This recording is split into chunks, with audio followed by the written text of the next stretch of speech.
Leslie Cornwell. I'm a certified nurse midwife with Midwifery Business Consultation. I'm very, very excited about our How to Start a Birth Center workshop that we have created. I have had so many questions from people. How do you do it? What are the detailed steps you need to know to make a successful birth center, especially in today's ever-changing economy? So a little bit about me. I've been part of healthcare for over 16 years. I worked labor and delivery. I worked high-risk hospitals, low-risk hospitals, small community, birth centers, home birth practices. I helped a physician get started a birth center with state regulations that had a private birth center across the street from a hospital. I've been part of my own private birth center home birth practice for many years. So I've been on all directions, and right now I've got the opportunity to be a midwifery director for a hospital-affiliated birth center. So I'm very blessed to be able to use all my knowledge I've gotten over the years to help midwives, physicians, whoever wants to start a birth center in their community. It is very, very possible. I always stress at the beginning of my videos that I am not a lawyer, an accountant. These are things I have learned over time that have really helped, just the details, the accounting, the zoning, the collaboration agreements, policies, regulations, insurance reimbursement, what services to offer, how to train staff. I mean, there's so much to think about with starting a birth center. So my goal of this course is to help find out, is this a good fit for you? Is this a good time in your life to start a birth center? We all have bucket listed dreams, and maybe your kids are young, maybe you just got out of school, maybe you don't have right now the financial capability to start this birth center. That's okay. Keep working on it. It takes time. There's years of planning to start a birth center. I worked very hard to start one in a year and a half, and that was starting small and growing. So most of the time when you want a birth center, it takes 2 to 4 years of planning, depending on how big and how much capital is needed and involved.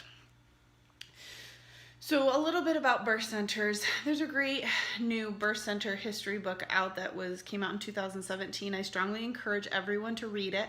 Part of this course, and there's lots of great documents that you can download throughout the sections.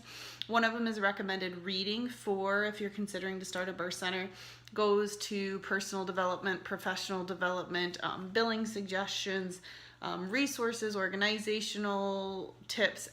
Lots and lots of things you could really use if you're considering starting a birth center. A little bit about the history of birth centers. I personally think they're going to grow so much the next 20 to 30 years. Our healthcare system in the United States is getting so terribly expensive. It used to be in the house. It used to be all with midwives till about the early 1900s. Remember, hospitals were designed as sick houses. They're not meant to be for normal, healthy moms and babies to be delivered.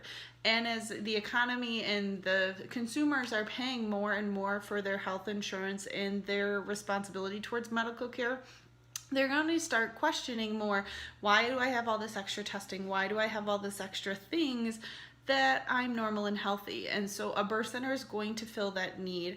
Home births are amazing, but sometimes you're 30-40 minutes from the closest hospital. Sometimes the resources available and the trained care providers that are offering home births aren't an option.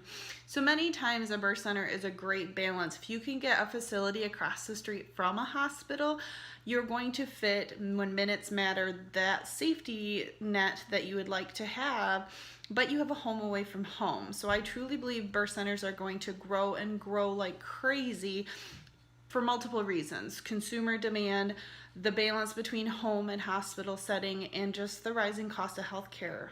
Our national C-section rate is around 35%. We are worse with our infant and maternal mortality than many developed countries, underdeveloped countries.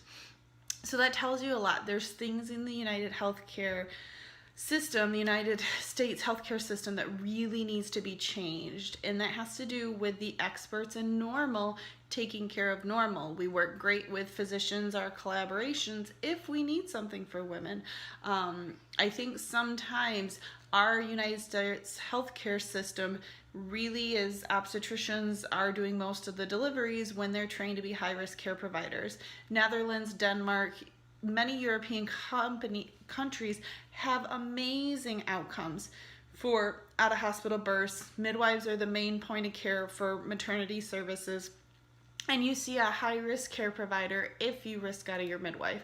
I had a great doula colleague once say, why do we don't go to an orthodontist or a high-risk dentist to clean our teeth? We go to the most appropriate dentist that does those services. So why in our healthcare system for maternity aspect do we instantly go to the most high-risk care provider versus starting out with the one who has the training and skills to take care of low risk and then get you the direction you need to be if you're high risk? So I'm a huge fan of midwives and birth centers, and look forward to teaching you in the many courses to come how to start a birth center. Hey, thank you.